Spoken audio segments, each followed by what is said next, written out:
សួស្តីពុកម៉ែបងប្អូនដែលមានតម្រូវការចង់បានសិនស្រូវទៅប្រើប្រាស់នៅកាត់បាន105.022ឡៃទូបងប្អូន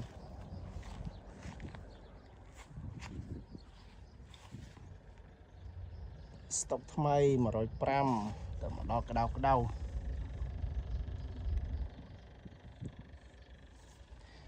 បងប្អូនមានតម្រូវការចង់បានយកទៅប្រើប្រាស់អាចមើលដល់ទីតាំងបាននៅខាងបាត់ដំបង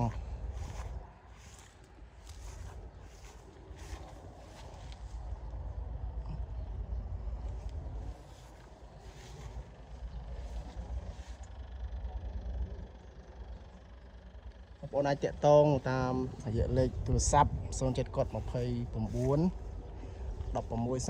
1649